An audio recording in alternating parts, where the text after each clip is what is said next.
Par petits groupes de 4 ou 5, les ânes du centre équestre d'Aubusson dans le Gard cheminent d'un pas tranquille à travers vignes et garrigues. Particularité, ces groupes mêlent valides et non valides, car ici, on s'est donné pour objectif de permettre à des enfants en situation de handicap de se retrouver avec des enfants non handicapés pour des activités de plein air. Pourquoi des ânes? Parce que l'âne, c'est un animal qui a un caractère qui est très, très calme, c'est un animal qui est très docile, donc qui ne s'effraie pas, quoi, hein. Donc c'est un animal que, en activité, s'il sent un danger, il va se bloquer. Donc déjà, c'est un gros point de sécurité. Et vous voyez le comportement qu'ils ont, ça n'effraie pas au niveau des enfants. Une fois le choix fait d'utiliser des ânes pour ces randonnées, très vite l'association Andiane s'est trouvée confrontée à un obstacle.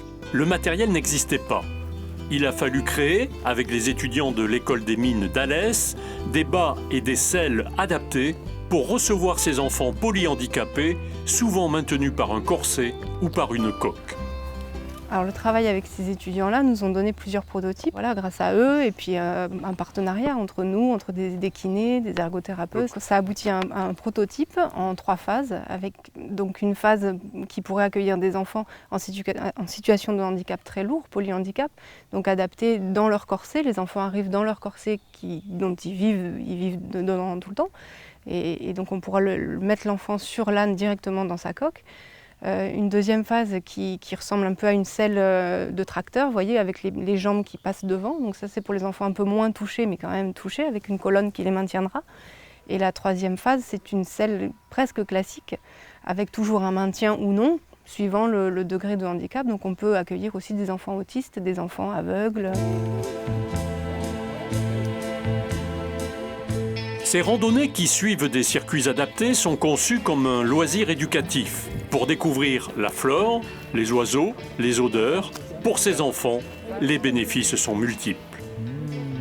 Il y a énormément de bénéfices, mais pour résumer, un travail avec un âne et ce type de selle va permettre de travailler le tonus, en équilibrant un petit peu le tonus, de permettre de développer la coordination, que ce soit globale ou oculomoteur, de travailler l'estime de soi, en leur permettant de leur donner un espace de liberté, mais malgré tout contrôlé. Ça peut permettre un nombre de choses infinies, et c'est vraiment intéressant. En ce qui concerne la psychomotricité, bien évidemment, il s'agit d'amener l'enfant à avoir une autre perception de l'espace, en particulier de pouvoir se projeter dans l'espace et d'avoir une vision plus globale. D'autre part, il y a le rythme impliqué dans la balade avec l'âne, qui est très importante aussi, qui s'apparente un peu au bercement.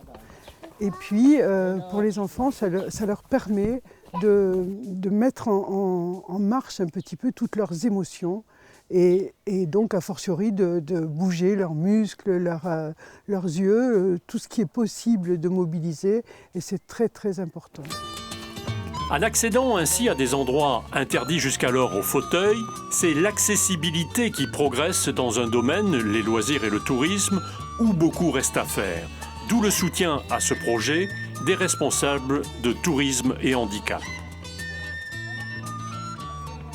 Souvent, je prends le principe de la devise française « Liberté, égalité, fraternité ».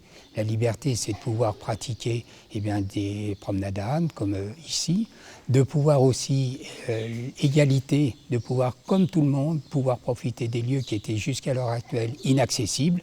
Et la fraternité, c'est tous ceux qui travaillent aussi par rapport à l'handicap pour nous permettre de l'autonomie.